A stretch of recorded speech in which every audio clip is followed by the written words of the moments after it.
সারা রাত বাইরে থেকে সকাল 11টায় জয় বাড়ি ফিরল একবার। পরনে কালো পাঞ্জাবি, ডান হাতে ঘড়ি, বাঁ হাতের উপর রিসলেট ঝুলছে কবজির উপর। পায়ে চামড়ার স্যান্ডেল, পরিপাটি পরিচ্ছদ, কিন্তু চুলগুলো এলোমেলো, চোখ দুটো রক্তলাল। সারা রাত নির্ঘুম থাকার ফল। মুখটা গাম্ভীর্যে ছেয়ে আছে, যেটা পাঞ্জাবি গায়ে চড়ালে আপনা আপনি চলে আসে তার চেহারায়। তখন দেখতে পাক্কা রাজনীতিবিদ লাগে। রিমি খাবার বেড়ে দিলে পাঞ্জাবির হাতা গুটিয়ে বসে পড়ল। গপাগপ খেতে শুরু করার কথা এখন, কিন্তু তা করছে না জয়। রিমি আস্তে করে জিজ্ঞেস করল, আপনার ভাই কোথায়? কাজে আছে। রিমি চুপচাপ চলে যাচ্ছিল। জয় ডাকল, ভাবি, কিছু দরকার? হাত কাটা আমার, খাইয়ে দিন। কাটছে তো কাটছে, ডান হাতটাই কাটছে, নাকি চামচ দিয়ে চালাবো? ডান হাতের পুরো তালুটা ব্যান্ডেজে জড়ানো। রিমি নাক মুখ কুঁচকে বলল, আর নাটক করবেন না তো, এমনিতেই আপনাকে দেখলে গা জ্বলে আমার, তার উপর যদি ঢং করেন। এগিয়ে এসে প্লেটটা ঝাড়ি মেরে কেড়ে নিয়ে খাবার মাখতে শুরু করে। জয় অল্প হাসল নিঃশব্দে। খাবার মুখে নিয়ে থুতু করে ফেলে দিল। সেই বালের মাছই দিছেন, হাজারবার কইছি মাছ পছন্দ না আমার, মাছ আমি খাই না। আর কিছু নাই, তা দিয়ে ভাত দেন। রিমি ধমকে উঠল, এত আহ্লাদ কিসের আপনার? যা দিচ্ছি তাই দিয়ে খেয়ে উঠুন। আপনার মতো দামড়াকে খাওয়ানো ছাড়াও আরও কাজ থাকে আমার। আর কিছুই রান্না করেন নাই? তরু আজ আর ডিম ভাজতে গেল না। তার চোখে মুখে কিসের যেন ক্ষোভ দেখা যায় জয়ের জন্য। এই ঘৃণাটা জয় অন্তুর চোখে দেখেছে, তা দেখে মুচকি হাসল জয়। আরমিন বাড়িতে পা রাখার পর পরিবেশ বদলেছে, চেনা পরিবেশ অচেনা হয়েছে। তার কবুতরগুলোকে সময় দেওয়া হচ্ছে না আজকাল। ছাদে দানা ছিটিয়ে পানি দিয়ে খোপগুলো দেখল। নতুন ডিম ফুটলে খুব খুশি লাগে। জয় জীবনে যতবার অ্যালার্ম সেট করেছে কিছু না কিছু কাণ্ড ঘটেছে। শেষ রাতে এসে ঘুমানোর পর সকাল সকাল অ্যালার্ম বাজলে ফোন তুলে ঝাঁটাকছে এক আছাড়। ফোন ভেঙে 6 টুকরো। এভাবে কয়েকটা ফোন ভাঙল। একদিন এই দুঃখে সে একটা তরতাজা মোরগ কিনে এনেছিল। সে শুনেছে মোরগ রোজ ভোরে চেঁচায়, তাতে ঘুম ভাঙে। এভাবে 2-3 দিন মোরগটা চেঁচালো, কিন্তু সহ্য করা যাচ্ছিল না আর। একদিন সকাল 4টার দিকে সে ঘরে এসে শুয়েছিল জয়। মোরগ তার খানিক বাদেই আল্লাহর নামে গলা ফিরে ডাকাডাকি শুরু করলো। এক লাফে বিছানা ছেড়ে উঠে ছাদে গিয়ে মোরগটাকে জবাই করে নিচে এসে রিমির হাতে মোরগ ধরিয়ে দিয়ে বলল, আজ মোরগের ঝোল খাবো দুপুরে, ভালো করে কষিয়ে রান্না করবেন। কিন্তু কবুতর ভরে চেঁচায় না। সে নিত্য নতুন জাতের কবুতর এনে ছাদ ভরে ফেলেছে। অন্তু বারান্দায় দাঁড়িয়েছিল। জয় ঘরে আসতে আসতে ডাকল, ময়নার মা, ঘরে আছো? ও ময়নার মা। অন্তু নাক কুচকায়। হোয়াট ইজ ময়নার মা? জয় ঢুকল, আর অন্তু তাকে পাশ কাটিয়ে বেরিয়ে গেল রুম থেকে। জয় বিছানার চাদর ফেলে তোশক টেনে তুলে কাঠের প্লেটগুলো উঠিয়ে ফেলল। টাকা অথবা অস্ত্র থাকার কথা নেই। এক ঝটকায় মাথায় রক্ত উঠে গেল। কপালে আঙুল চেপে ধরে ডাকল, আরমিন, আরমিন। রিমি বসার ঘরের সিলিং ফ্যান পরিষ্কার করাচ্ছে একটা ছোট ছেলেকে দিয়ে। অন্তু ঘরে ঢুকল। জি। টাকা কোথায়? টাকা? ওগুলো টাকা ছিল না, কাগজ ছিল, টাকার মতো দেখতে। মূর্খ নাকি আপনি? জাল টাকা কি টাকা? জয় দাঁত কিরমির করল। ধৈর্যের পরীক্ষা নিও না। টাকাগুলো কোথায়? পুড়িয়ে দিয়েছি। পুড়িয়ে দিয়েছিস? হ্যাঁ, পুড়িয়ে দিয়েছি। জয় থাবা দিয়ে ধরল অন্তুকে। গায়ের ওড়না টান দিয়ে খুলে অন্তুর গলায় পেঁচিয়ে ফাঁস টেনে বলল, খানকির মেয়ে, আরেকবার বল টাকা পুড়িয়ে দিয়েছিস। অন্তু জয়ের পাঞ্জাবির কলার চেপে ধরে হিড়হিড় করে টানতে টানতে দক্ষিণ দিকের জানালার দিকে নিয়ে যেতে যেতে বলল, এবার আর বলবো না, চল দেখাই তোকে। তোদের কালোবাজারির মাল আমি পুড়িয়ে দিয়েছি। যা দেশের 10-এর ক্ষতি করে তা বিছানার নিচে রেখে আমি চোখ বুজে ঘুমাতে পারি না। ওড়নার ফাঁস শক্ত করে জয়। অন্তু ঠিক একইভাবে জয়ের বুকের ত্বক খামচে ধরে চিবিয়ে বলল, আমি ব্যথা পাচ্ছি। ওনার প্যাচ শিথিল করুন। তোরা তো সাহস কেন মাগির বাচ্চা, হ্যাঁ? ভয় লাগে না তোর আমাকে? আপনাকে ভয়? কোনো তো কারণ থাকা চাই কাউকে ভয় পাবার। আপনার মতো কাপুরুষকে ভয় পেয়ে আমি আমার নারী সত্তাকে কলঙ্কিত করতে দুনিয়াতে জন্মাইনি। জয় এতই জোরে ফাঁস আটকে ধরল অন্তুর চোখ উল্টে আসার উপক্রম হলো, অথচ অন্তু দমল না। জয় নিজেই হার মেনে হাত শিথিল করে গাল চিপে বলল, মনটা চাইতেছে ঠ্যাং বরাবর টান মেরে ছিঁড়ে 2 ভাগ করে ফেলি। তোর সাথে কি করা উচিত বুঝে উঠতে পারছি না, হয়রান লাগে খুব। অন্তু বলল, আমি ব্যথা পাচ্ছি, ছেড়ে দিন আমাকে, আমি অবলা নারী না। স্বামীর নির্যাতন সহ্য করার মতো ক্যাপাসিটি অন্তত আমার মাঝে নেই। তুই টাকা পোড়াইছিস কেন? শুয়োরের বাচ্চা, সত্যি কথা বল, কোথায় রাখছিস টাকা? বাইরে লোক দাঁড়ায় আছে কিন্তু, এখানেই জবাই করে মেঝেতে দাফন করে রেখে যাব একদম। অন্তু নরম হলো। কোথায় যাবেন ওই টাকা নিয়ে? জয় তাতে একটু বিভ্রান্ত হলো। কোথায় টাকা? জাল টাকা দিয়ে কি করেন আপনারা? আপনারা না দেশপ্রেমিক? জয় আবার নিয়ন্ত্রণ হারালো, কিন্তু অন্তুকে ধরার আগে অন্তু জয়কে ধাক্কা মেরে জানালার দিকে ঠেলে দিয়ে বলল, দেখতে পাচ্ছেন কালো ছায়ের স্তূপ, দিয়াশলাইয়ের বাক্স আপনার আধ খাওয়া মদের বোতল, পুড়িয়ে দিয়েছি। কাল যখন ইনশাল্লাহ আইনজীবী হব, নিজের ভেতরটা যখন আমার কাছে কৈফিয়ত চাইবে, আমি একসময় আমার সামনে দিয়ে আমার দেশের নিরীহ জনতাদের অধিকার নষ্ট হতে দেখেছি, দেশের ক্ষতি হতে দেখেছি, কিন্তু কিছুই করিনি। নিজের কাছে বড় ছোট হয়ে যাব। এই গ্লানিটুকু যাতে বইতে না হয় তাই পুড়িয়ে দিলাম। জয় ওড়না ছেড়ে দিয়ে হতবাক হয়ে চেয়ে রইল। এই চেংড়ি, তুই কি পাগল রে? পাগলামি শুরু করেছিস? শালা আমি তো ভুদাই হয়ে গেছি রে। তুই আজ কয়দিন করছিসটা কি? সিরিয়াসলি, এত ধৈর্যশীল না আমি। ওই ওই তুই কি বাপ? তুই কি মনে করিস আমায়? জয় মাথার চুল টেনে ধরে বিছানায় বসে পড়ল। বিশ্বাস করার শক্ত একটা মেয়ের সাথে কি করে যাচ্ছে। ওকে হার মানতে হচ্ছে মেয়েটার জেদার সাহসের কাছে। পলাশকে কি বলবে? এর মধ্যে মাজাহারদের ভাগ ছিল, নতুন শত্রুতা তৈরি হবে ফের। ওদেরকে বোমা মেরেও বিশ্বাস করানো যাবে না যে কোনো মেয়ে লোক জয়ের বিরুদ্ধে গিয়ে এত দূর পৌঁছাতে পারে। আর অস্ত্র, সেই সবের কি করেছিস চুদির বইন? তোরে আমি? অন্তু শান্তস্বরে জিজ্ঞেস করল, কি করবেন অস্ত্র দিয়ে? অথচ জয় এক মুহূর্তের মাঝে উঠে দাঁড়িয়ে পিস্তলটা ঠেকালো অন্তুর থুতুনির নিচে। একদম পুঁতে ফেলবো ওইগুলার কিছু হইলে। দাম তোরে বিক্রি করে মেটাবো শালি। আমি বের হব। তাড়াতাড়ি ক অস্ত্র কই খানকির বাচ্চা। আমার আম্মু সেরকম না।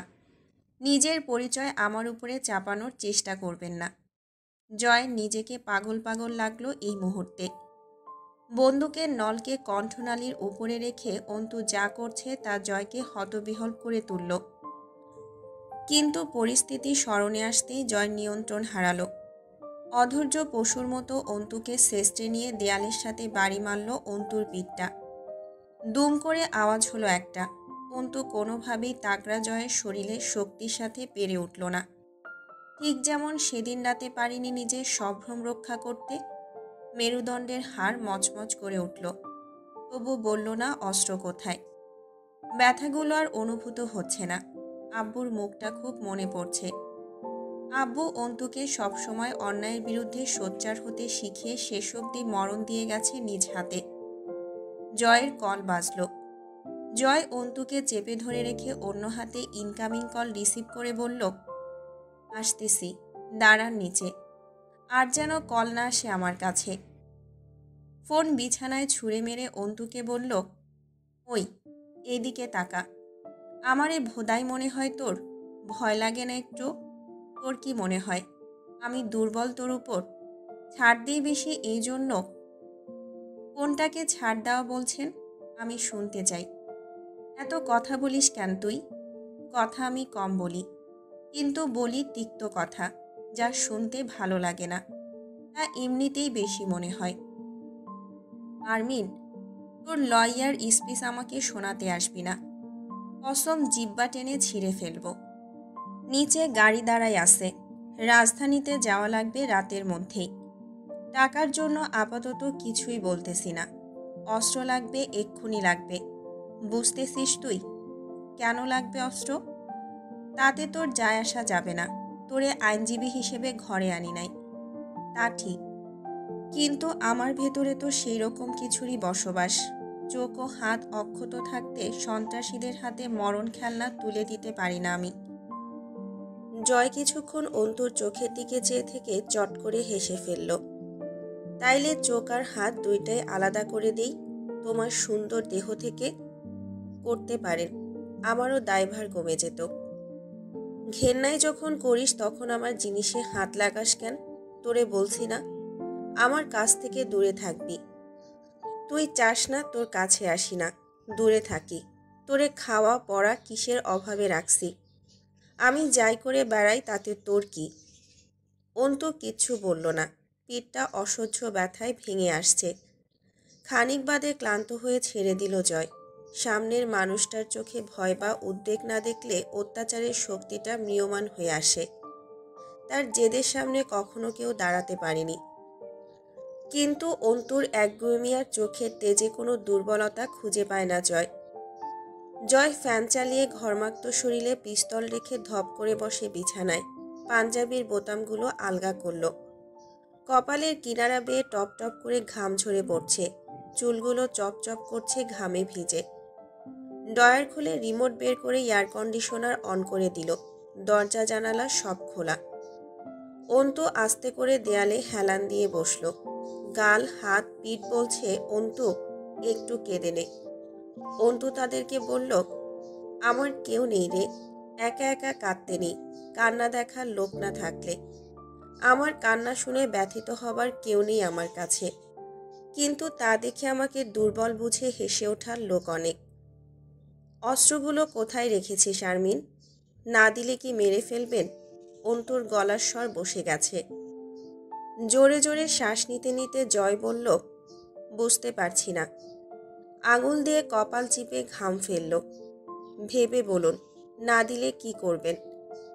অ্যাসিড মেরে জ্বালিয়ে দেব তোকে, ক্লান্ত স্বরে বলল অন্তু। তাই করুন তাহলে। আমারও বেঁচে থাকতে ভালো লাগছে না, খুব বিরক্ত হয়ে গেছি। ধুর, এটা কোনো জীবন হলো? তবুও বলবি না ওগুলো কোথায়? নিজের মুখে অন্তত না, মুখ আমার কাছে কৈফিয়ত চাইবে। জয় শব্দ করে শ্বাস ফেলল। তোমার দুঃসাহসের পরিণাম তোমার পরিবারের উপর গড়াতে খুব কষ্ট হবে আমার ঘরওয়ালি। অন্তর ভেতরটা আটকে উঠল। তা চেপে হাসল সামান্য। লাভ কি হবে তাতে? এই বিরোধিতার সীমা বাড়া ছাড়া। আব্বু বলতো, বাঁকা লোহাতে বেশি জোরে আঘাত করলে তার সোজা হবার বদলে উল্টো দিকে বেঁকে যায়। সেটাতে আপনি যা জোরে আঘাত করবেন তার সোজা হবার মাত্রা ছাড়িয়ে তত বিপরীতে বাঁক নেবে। জয় কিছুক্ষণ চুপচাপ চেয়ে রইল অন্তুর মুখের দিকে। অন্তু নিজের বাঁ হাতের তালুর দিকে চেয়ে আছে। জয় জিজ্ঞেস করল, কেমন মৃত্যু চাও তুমি? অন্তু যেন সম্বিত পেল।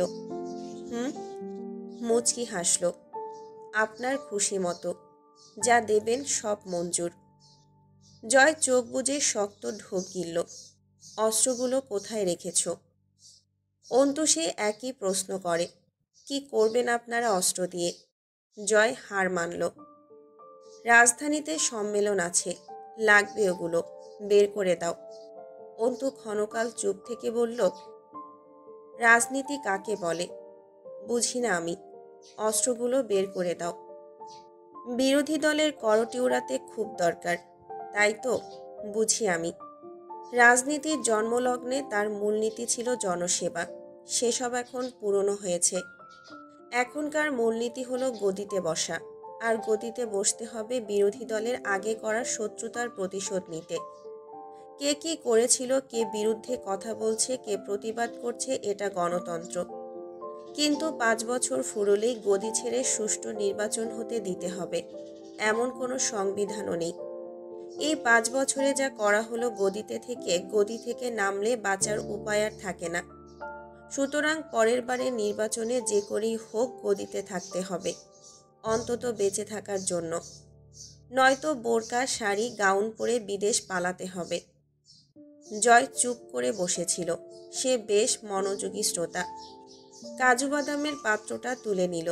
কয়েকটা চিবোতে চিবোতে বলল, কেউ একজন বলেছিলেন রাজনীতি নিয়ে কোনো কিছুর ব্যাখ্যা করেছেন তো আপনি হেরে যাচ্ছেন। রাজনীতি অব্যাখ্যাত। শেরে বাংলা বলেছিলেন লাঙল যার জমি তার, লাঙল ছাড়া যাবে না। অন্তু হাসল।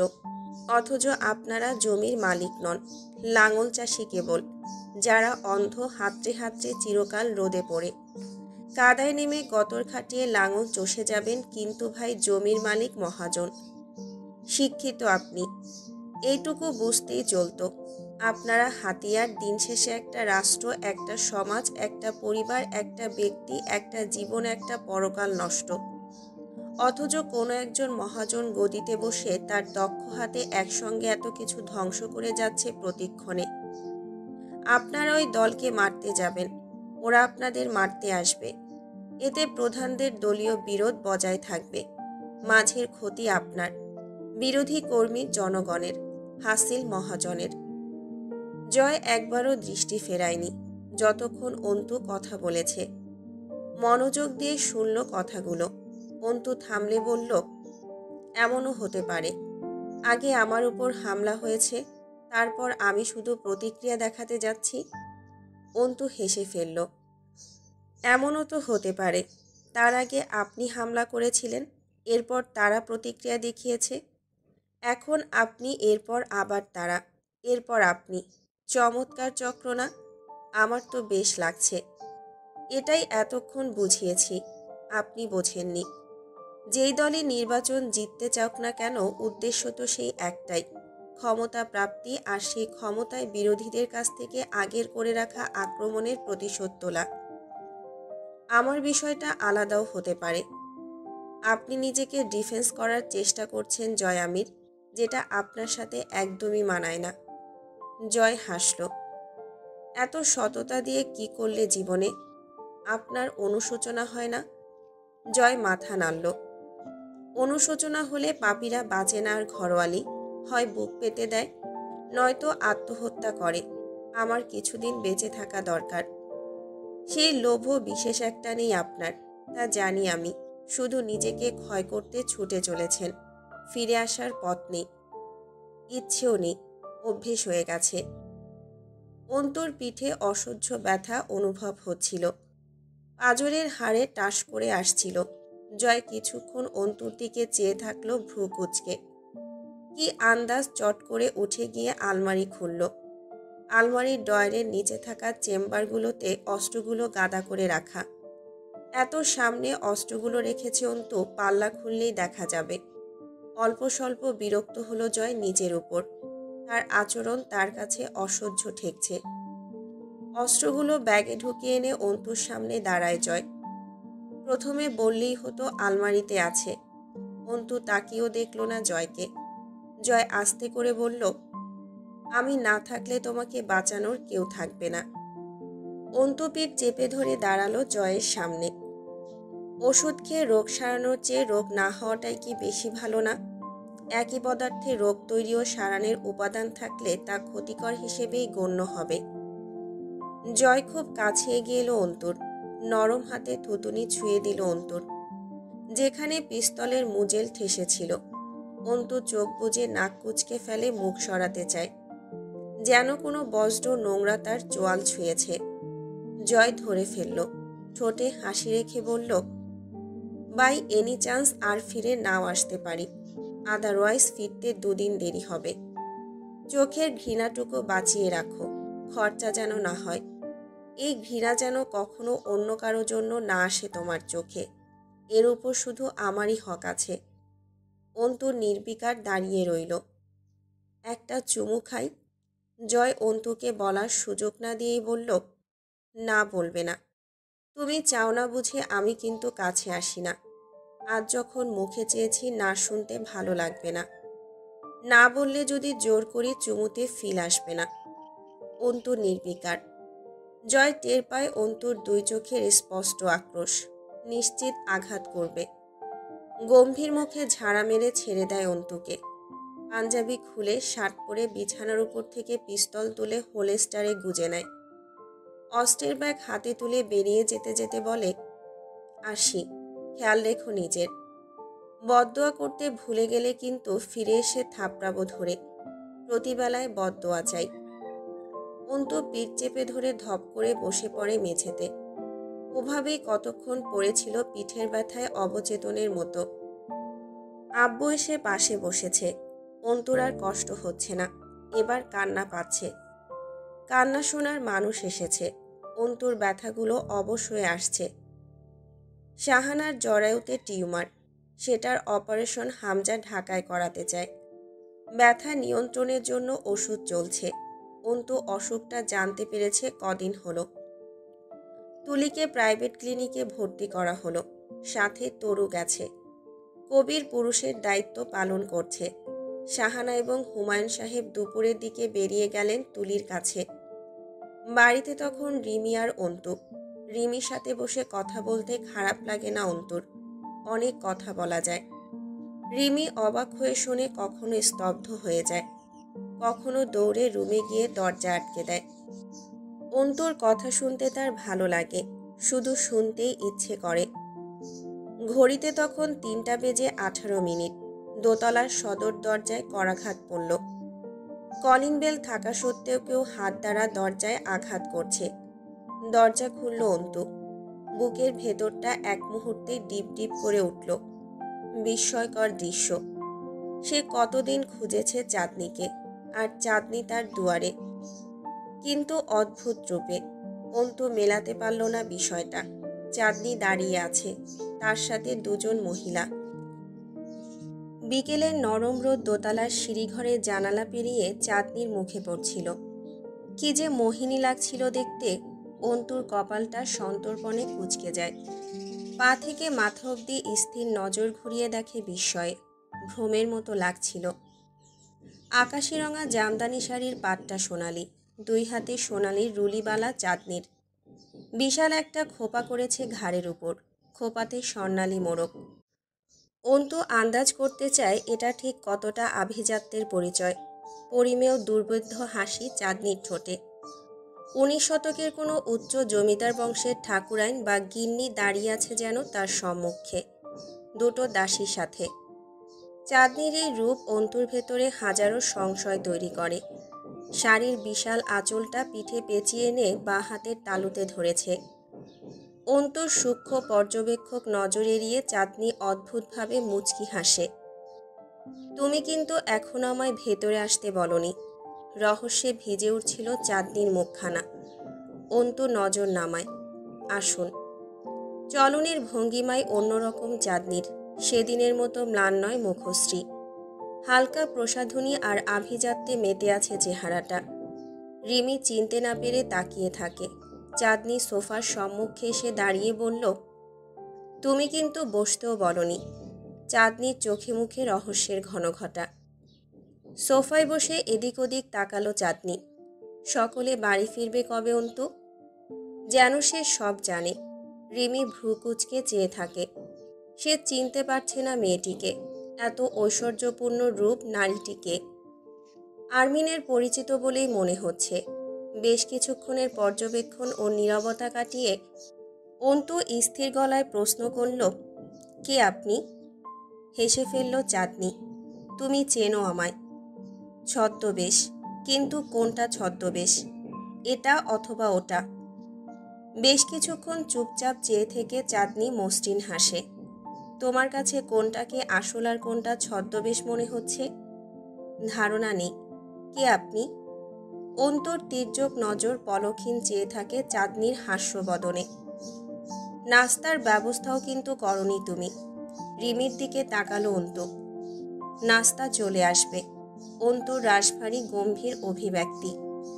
নজর বুলায় চাঁদনির ভূষণে, মুখে দৃষ্টি স্থির করে প্রশ্ন করে, আপনি কে? সুস্থির নজরে তাকায় চাঁদনি। খানিকক্ষণ চেয়েই থাকে অন্তুর দিকে, পরে বিন্যস্ত শব্দে উচ্চারণ করে, রাজন আজগরের মেয়ে রূপকথা আজগর আমি। রিমি অবাক হলো। রাজন আজগরের মেয়েটা এখানে কি করছে? আর্মিনি বা চিনল কি করে? অন্তর নাকের পাটা ফুলে ওঠে, ভ্রুর মাঝে ভাঁজ পড়ে আলগোছে। অর্থাৎ আপনি পলাশ আজগরের চাচাতো বোন? বউ। পলাশ আজগরের বিয়ে করা বউ, স্থির কণ্ঠে বলে চাঁদনি, মুখে স্মিত হাসি। অন্তর বুকের স্পন্দন উল্লেখযোগ্য হারে বাড়ে একটু। এক মুহূর্ত দম আটকে চেয়ে থাকে। রিমি ওদের কথোপকথনের অধিকাংশই বুঝতে পারছিল না, অথচ কিছু একটা আগ্রহ পাচ্ছিল। সে উঠল না নাস্তার ব্যবস্থা করতে, বসেই থাকল। চাঁদনি অন্তুর নজর তাক করেই চেয়ে আছে, তার গোলাপি ঠোঁট জুড়ে মৃদুমন্দ হাসি। হাসি বাড়িয়ে জিজ্ঞেস করে, ঘেন্না লাগছে আমায়? না, এখনো লাগছে না, যেহেতু পুরোটা জানি না। অন্তুর চিন্তাধারায় ধন্য হবার মতো হাসল রূপকথা। সেদিন আমার সাথে কথা বলে তোমার আমার উপর অনেক রকম সন্দেহ কাজ করেছিল, ঠিক বলেছি না? অন্তুর নির্বিকার জবাব দেয়, ঠিক বলেছেন। চাঁদনির চেহারার ঝলক দেখে সে যে ওই বাড়ির বউ এতে সন্দেহ হয়েছিল। ঠিক বলেছি? ঠিক বলেছেন। চাঁদনিকে এসএসসি পাস একটা সাধারণ মেয়ে মনে হয়নি। ঠিক বলেছি? ঠিক বলেছেন। চাঁদনির কথাবার্তা ওর অবস্থানের সাথে না মেলায় খুব সংশয় জেগেছিল ভেতরে। ঠিক বলেছি? ঠিক বলেছেন। মুখস্থ পড়ার মতো কথা বলছিল অন্তু। রূপকথা হাসল।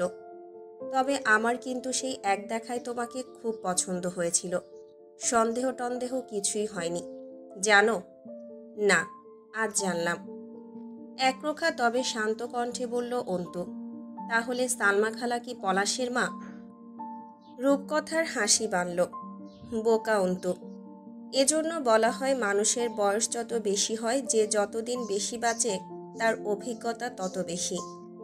কারণ মানুষ মরণের এক মুহূর্ত খানিক আগেও অসম্ভব এক অভিজ্ঞতা অর্জন করতে পারে।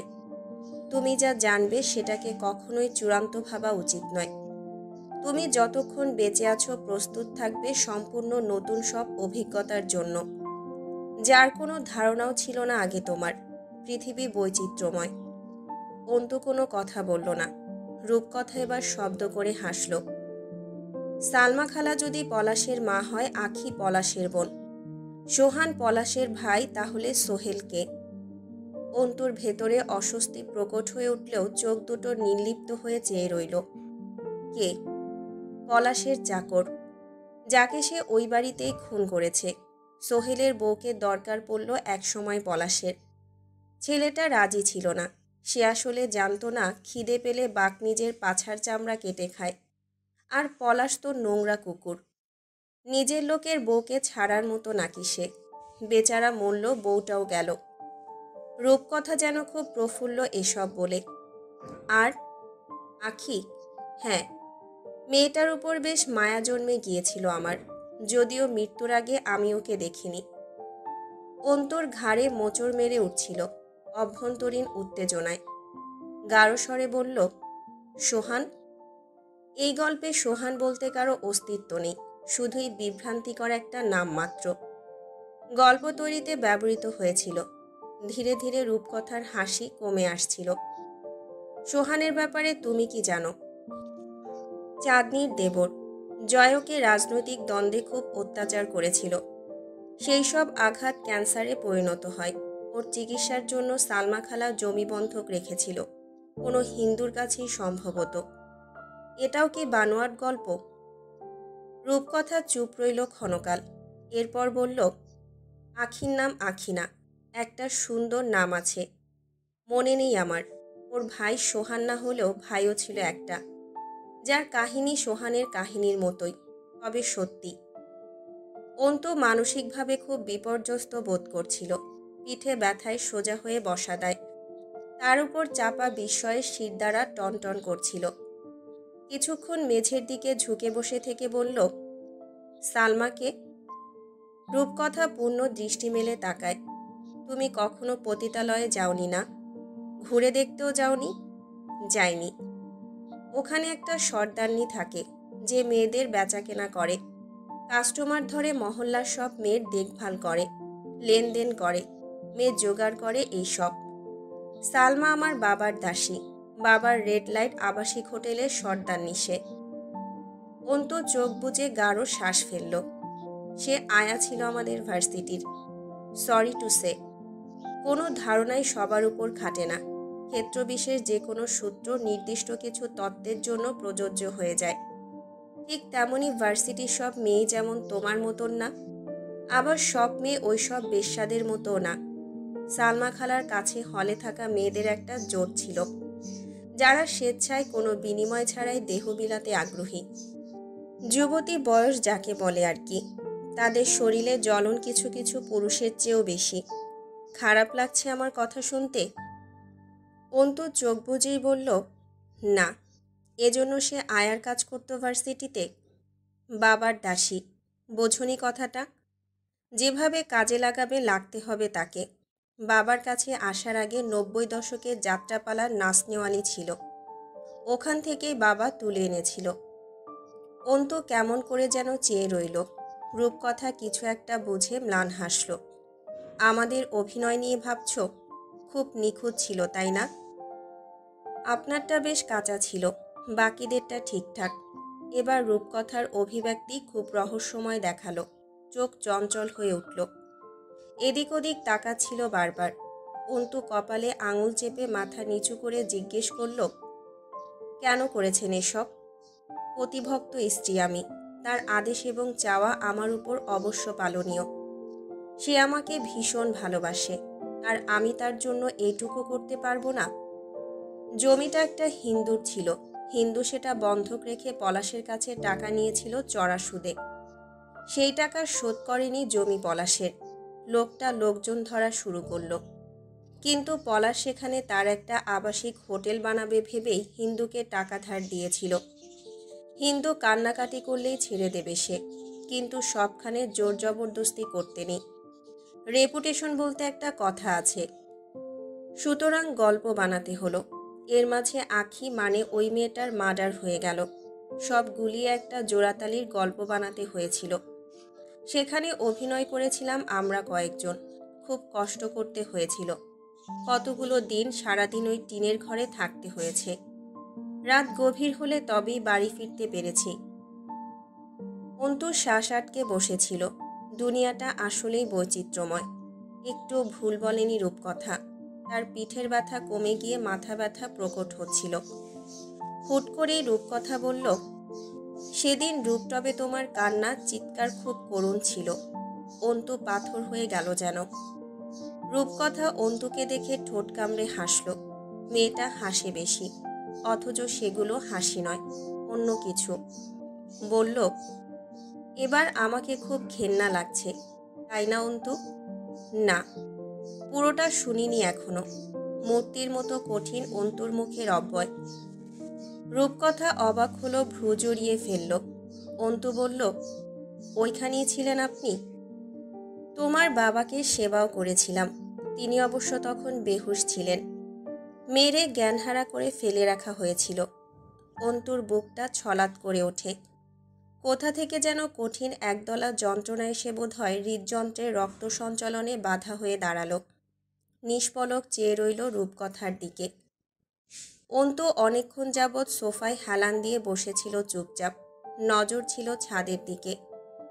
কাঁদেনি মেয়েটা। সমস্ত কলজে ছেঁড়া ব্যথাটুকু শোষণ করেছে নিজের মাঝে। নিজেকে আটকে রাখতে পারবে না এই ভয়ে আজ অবধি আব্বুর কবরখানা জিয়ারতে যায়নি।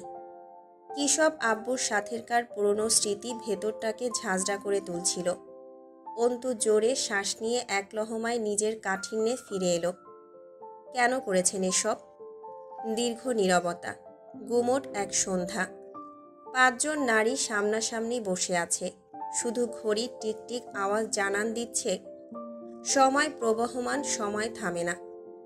সবার বাবা আমজাদ সাহেবের মতন হয় না অন্তু। কিছু বাবা রাজন আসগরের মতো হয়। আমাকে অস্ট্রেলিয়া পাঠানো হলো খুব অল্প বয়সে। স্নাতক শেষ করে ফিরলাম দেশে।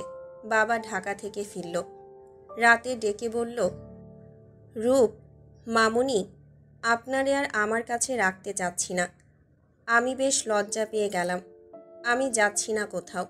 বাবা হাসতে হাসতে বলল, কোথাও যেতে হবে না, শুধু তোকে নিজের কাঁধ থেকে ঝাড়তে চাইছি।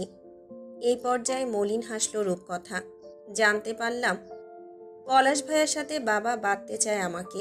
পালাতে চেয়েছিলাম আমি, লুকিয়ে দেশের বাইরে চলে যেতে চেয়েছিলাম। বাবা কেন এমন চাইলো জানো? বাবার ধান্দা সামলানোর ক্ষেত্রে বড় চাচার ছেলে পলাশ বাবার চেয়েও বেশি দক্ষ। আর তাকে হাতে রাখতে, সম্পত্তি নিজের রক্তের কাছে রাখতে সে নিজের ওরসজাত মেয়েকে বলি দিতে পারে শখের সাথে। এ অবস্থায় তুমি হলে কি করতে অন্তু? বাবাহীন সন্তান আমি, এই পরিচিতিতে জীবন কাটিয়ে দিতাম। ওটা তো জারজের পর্যায়ে চলে যেত, তুমি বাস্টার্ড বলে পরিচিতি হতে। আপনার বাবার মতো বাবাকে বাবা মানার চেয়ে কি ভালো নয় আমি পিতৃ পরিচয়হীন আজন্মা হয়ে বাঁচব? উদাস হয়ে পড়ল রূপকথা। আমি পারিনি। বাবার স্বার্থপরতার কাছে মানসিকভাবে হেরে গিয়েছিলাম। এরপর, এই তুমি আমার বাসর রাতের গল্প শুনবে? অন্তু জবাব দিল না। রূপকথা সোফাতে শরীর এলিয়ে শাড়ির কুচি গুটিয়ে পায়ের উপর পা তুলে বসল, দৃষ্টি ছাদে নিবদ্ধ। এত সুন্দরী এই রূপকথা, তার উপর এমন সাজসজ্জা, ঠিক যেন রাজকুমারী লাগছে, অথচ মুখটা ম্লান এখন। পলাশ ভাইয়াকে একটা বাংলো বানিয়ে দিয়েছিল বাবা, সেখানে কাঁচা গোলাপের বাসর। বসে আছি আমি, মৃত্যুর অপেক্ষা করছি। পলাশ এলো, হাতে অ্যালকোহল ভর্তি হিপ ফ্লাক্স। ফুলের ওপর শেষটে আধশোয়া হয়ে পড়ল। দেরি করার সময় নেই তার। ঢকঢক করে খানিকটা গিলে একটানে আমার শাড়ির প্রান্ত ধরে টান দিল। শাড়ির পাট ছিঁড়ে পলাশের হাতে চলে গিয়েছিল। খুব শক্ত হাত, বুঝলে? অন্তু চুপচাপ তাকিয়ে রয় রূপকথার দিকে। মেয়েটা ছাদের দিকে তাকিয়ে কথা বলছে। স্যাডিজম বোঝো? স্যাডিস্ট না, ভয়াবহ মানসিক রোগ। সাধারণ পুরুষেরা নারীকে স্পর্শ করে এবং আদরের মাধ্যমে নিজেদের শারীরিক চাহিদা মেটায়। এই রোগে আক্রান্তরা কি করে জানো? অন্তু তাকিয়ে রইল। ধর্ষকামী হয়, অর্থাৎ সাধারণভাবে নারী দেহ ভোগ করে এরা সন্তুষ্টি পায় না। নারী শারীরিক যন্ত্রণায় যত বেশি চিৎকার করে, এদের কানে সেই চিৎকারের আওয়াজ নারীর দেহের ক্ষত এবং মুখের করুণ কাতরতা এদেরকে যৌন সুখ দেয়। অর্থাৎ এরা নারী শরীরকে অমানসিক আঘাতের মাধ্যমে সুখ পায়। অন্তুর ভেতরটা অস্থির হয়ে উঠল। এই তৃপ্তিটা অন্তু সেদিন রুফটপে পলাশের মুখে দেখেছিল, যখন অন্তু কাঁদছিল। অন্তু অবাক হলো। জয় অসংখ্যবার বলেছে পলাশ পাগল, ওর মানসিক সমস্যা আছে, ও শালা সাইকো। জয় আমি সাধারণভাবে কঠিন সব সত্যি বলে, বোঝার উপায় থাকে না। অন্তু কপাল চেপে ধরল। রূপকথা বলল, আমার শরীরে অনেক দগদগে দাগ আছে, দেখবে তুমি। অন্তু কিছুক্ষণ চুপ থেকে বলল, এরপর কি হয়েছিল? রূপকথা হাসল। বাসর হলো। যা এতদিন অন্য সব মেয়েরা সয়েছে তা আমি সইলাম। চাবুক দিয়ে পেটানো হলো আমাকে। আমার প্রতিটা আত্মচিৎকার পলাশের মুখে হাসি ফোটাচ্ছিল। একটা মজার কথা শুনবে অন্তু? অন্তু তাকায়। রূপকথা হাসল। বাবা আমাদের বাসর ঘরের বাহিরে সোফায় বসে ড্রিঙ্কস করছিলেন। আমার চিৎকারে প্রতিটা ইটের গাঁথুনি কেঁপেছিল সেদিন। বাবা খুব শক্ত লোক, তাই না অন্তু? বাবারা এমনও হয়, অবিশ্বাস্য। অন্তুর মনে হলো তার সাথে কিছুই হয়নি। এই দুনিয়ার কোপানলে সে পড়েইনি এখনো। উহু, জয় এমন নয়। জয় ঘৃণ, তবে তুলনায় গেলে জয় অনেক সুস্থ। জিজ্ঞেস করল, এরপর? আমাকে উল্টো করে শক্ত করে খাটের সাথে বাঁধল পলাশ দড়ি দিয়ে। অন্তু আর শুনতে চাইল না। তার ভেতরে অদ্ভুত ধরনের এক হিংস্রতা কাজ করছে, সাথে মেন্টালি ডিপ্রেশার ফিল করছিল। শরীরটা অবশ হয়ে আসছে। রূপকথা থামল না। সারা পিঠে কোনো মাংসাশাসী প্রাণীর মতো কামড়েছিল পলাশ, যেন সে খুবলে মাংস খেতে চায়। আমার চিৎকার কমে আসলে তার আঘাত জোরালো হচ্ছিল। সেই চিৎকার শুনে এবং আমার কান্নায় তৃপ্তি পাচ্ছিল। অন্তু হাত উঁচিয়ে ধরল। সে আর শুনতে চায় না, নিতে পারছে না। রূপকথা সোজা হয়ে বসল। তোমার মনে প্রশ্ন আসছে না বাবা কি করে সহ্য করছিল? বাবার আবার এমন হয় নাকি? অন্তু উঠে দাঁড়িয়ে পড়ল। সে আর নিতেই পারছে না। তার সামনে বাবা মানে আমজাদ সাহেব, এক ব্যক্তিত্ববান, গম্ভীর, কর্তব্যপরায়ণ, নিখুঁত মানুষ। অস্থির চিত্তে এদিক ওদিক তাকালো। ঘেমে উঠেছে শরীরটা। তার মনে হচ্ছিল সে কোনো ডার্ক ম্যাগাজিন পড়ছে। এসব বাস্তব হতে পারে না। হাত পা ঘষতে ঘষতে বসে পড়ল। রূপকথা একদম স্বাভাবিক, চোখে মুখে বরফের মতো শীতলতা। মনে হচ্ছে সে খুবই রিল্যাক্সে আছে। অন্তু বলল, আপনার তথাকথিত বাবা অর্থাৎ রাজন আজগরও পাগল। রূপকথা হেসে ফেলল। পেডোফোলিয়া বোঝো? বোঝান। আজ অনেক কিছু বোঝার আছে আমার। শিশু নির্যাতনের প্রবণতা, অর্থাৎ যা পলাশ নারীর সাথে করে বাবার তার ছোট্ট বাচ্চাদের সাথে করার নেশা আছে। পলাশ সেক্সুয়াল স্যাডিস্ট, বাবা পেডোফিলিক স্যাডিস্ট, অর্থাৎ এরা মানুষকে অত্যাচারের মাধ্যমে তাদের আত্মচিৎকারের আওয়াজে তৃপ্তি পায়। রিমি পাথরের মতো বসেছিল। এতক্ষণ সে যেন শুধুই ঠাকুর ঘরে সাজিয়ে রাখা মূর্তি। নিঃশ্বাসও ফেলেনি বোধহয়। এবার বিক্ষিপ্ত এলোমেলো একটা শ্বাস ফেলল। পুরো বংশটাই পাগলের কারখানার শ্রমিক। অন্তু অনেকক্ষণ পর জিজ্ঞেস করল, এসব হয়েছে আপনার সাথে, আর আপনি কি করেছেন? করিনি বলছো? অনেক কিছু করেছি। আমি যা করেছি তা নিতে পারবে তো? আমি কি করেছি তা জানো তুমি? অন্তু স্থির চেয়ে থাকল। রূপকথা বলল, মানুষ ব্যথার কাছে খুব স্বার্থপর হয়ে যায় অন্তু। যে কোনোভাবে সে নিষ্কৃতি চায়। আমিও তাই চেয়েছি। তার জন্য এমন সব নোংরা কাজ করেছি যার ক্ষমা নেই। পলাশ যা বলতো শুনতে শুরু করলাম। শর্ত সে আমার কাছে আসবে না। হাজার রাত নিজের ঘরে বসে অন্য মেয়েদের মরণ চিৎকার শুনতে শুনতে আমি জানোয়ার হয়ে গেছি অন্তু। কিচ্ছু মনে হয় না। শুধু মনে হয় আমার সাথে তো হচ্ছে না, আমি তো বেঁচে গেছি। শরীরের ব্যথাগুলার ওইসব নারকীয় রাত মনে পড়লে আমি আরেক পলাশ হয়ে যাই। নিজেকে ওই জাহান্নাম থেকে বাঁচাতে সব কবুল। অন্তু আন্দাজ করে ফেলল অনেক কিছুই। রূপকথা বলল, পলাশকে সুস্থ করার জন্য চেষ্টাও করেছিলাম। নিজের রূপে এবং দেহে আকৃষ্ট করতে চাইতাম, যেমনটা স্বাভাবিক পুরুষেরা হয়। বাবা ঢাকায় থাকতো, বাড়ি ফাঁকা। ওর চোখে পাগলামির নেশা দেখলে নিজেকে বাঁচাতে ওর কাছে গিয়ে ঘেঁষতাম, চুমু খেতাম, স্বাভাবিক উত্তেজিত করার চেষ্টা করতাম। কিন্তু দিন শেষে আরেকবার ওর পাগলামির শিকার হতে হতো। এমনও হয়েছে গত রাতে বেহুশ করে ফেলে রেখেছে আমাকে। আমি উঠতে পারছি না। নিজেই ডাক্তার এনে চিকিৎসা করিয়েছে। কাঁচা ঘা, তার উপর সেই রাতে আবার ঝাঁপিয়ে পড়েছে।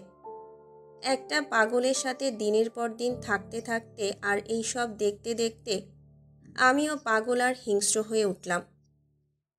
নিজের জায়গায় অন্য যে কোনো মেয়েকে ছেড়ে দিতে মন চাইতো, তবুও নিজেকে বাঁচানোর লোভ সংবরণ করতে পারিনি।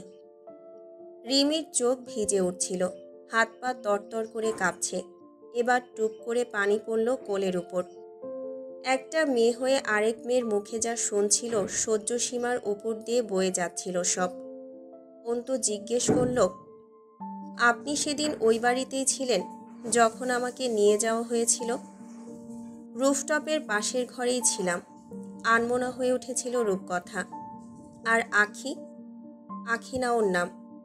ওই মেয়েকে যা করা হয়েছে এই বাড়িতেই করা হয়েছে। পলাশও ভাগ পেয়েছিল শেষে, এখানে এসে। অন্তুর শরীরটা অসাড় হয়ে উঠল। তাদের কথার মাঝে বারবার নিস্তব্ধতা নেমে আসছিল, আবার শুরু হচ্ছিল। দাসী মহিলা দুটো স্বাভাবিক, খুব পরিচিত ঘটনাই বলছে রূপকথা। অন্তু চট করে একটা হিসেব মেলালো, দামি হিসেব। শাহানার জরায়ুতে টিউমার। সে জানে এ অবস্থায় স্বামী সঙ্গে যায় না মহিলারা, পারেও না। ডাক্তারের নিষেধ থাকে, তাছাড়া সহ্য করতে না পারার একটা বিষয় থাকে। হুমায়ুন পাটোয়ারির হাস্যোজ্জ্বল চেহারাটা মনে পড়ল অন্তুর। শরীরটা ঝিনঝিন করে ঝাঁকুনি দিয়ে উঠল।